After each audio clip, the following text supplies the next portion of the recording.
passe dans un parc animalier de Loir-et-Cher. D'ailleurs, on l'appelle le zooparc. Pourquoi zooparc? C'est un zoo ou c'est un parc?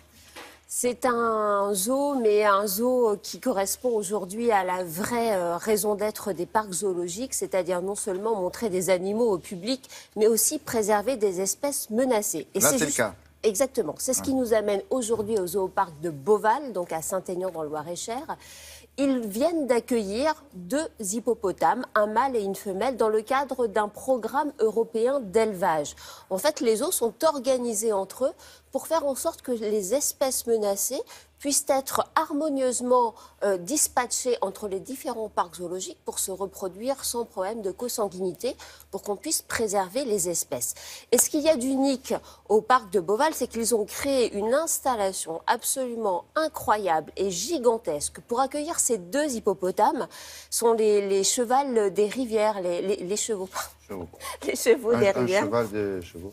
Les chevaux des rivières, les hippopotames, qui passent à peu près 80% de leur temps dans l'eau. Et l'objectif de cette installation, c'était de faire en sorte que le public puisse voir les hippopotames non seulement sur Terre, mais surtout puisse les voir évoluer dans l'eau. Oui. On y va. Comme, vous allez voir, comme des sirènes, quand on fait ça dans les grands bassins aussi. Allons-y.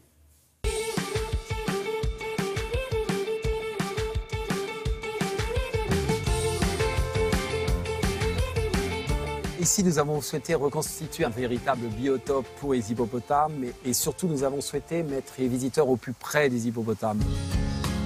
Alors ça, c'est le mâle. Il s'appelle Quido, celui-là. Ouais, il est arrivé le 10 mars. Le pépère. Il était un peu stressé quand il est arrivé. Mais maintenant, ça commence à bien se passer. Donc, il est calme avec nous, il se laisse bien approcher. Faire des papouilles aussi. Donc, on peut travailler avec lui correctement maintenant. Là, ça fait plaisir, quoi. C'est un animal qui est réputé pour être dangereux en Afrique, en milieu naturel et tout, même en parc zoologique. Donc c'est pour ça qu'il faut vraiment faire attention.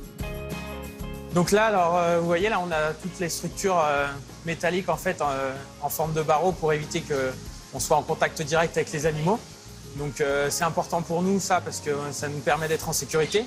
Il y a un autre aspect aussi important, c'est que si malheureusement on doit être en contact avec les animaux, on peut passer entre les barreaux assez rapidement pour être à l'écart des animaux.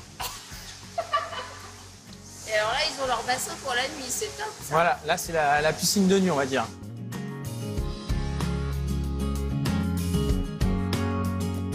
Souvent, on peut voir les hippopotames seulement du dessus. Et là, nous avons souhaité une eau claire, des grandes baies vitrées, afin que le public puisse voir les hippopotames nager derrière d'immenses baies vitrées. La plus grande baie vitrée mesure 22 mètres de long, 2,50 mètres de haut. L'ensemble de l'installation est couvert par un filet d'acier, 26 mètres de haut, un filet extrêmement léger, de façon à pouvoir faire vivre avec les hippopotames des grands oiseaux africains. Nous avons aussi d'autres mammifères qui vivent avec les hippopotames dans la même installation. Les potamochères, les cochons rouges sauvages qui vivent dans les forêts d'Afrique. Aussi les antilopes nyala qui ne sont pas encore sortis, qui vont sortir d'ici quelques jours. Et très bientôt, avec les hippopotames, des poissons. Donc c'est tout un environnement que nous avons reconstitué avec des décors artificiels, des faux baobabs, des faux rochers, des cascades, des brumisations pour constituer l'ambiance tropicale d'Afrique. Ces hippopotames nous ont été placés dans le cadre du programme d'élevage européen. Le coordinateur européen nous a demandé de prendre un mâle en République tchèque, une femelle en Italie, une seconde femelle aux eaux de Lisbonne. C'était la meilleure combinaison possible afin d'assurer une viabilité génétique de ces animaux.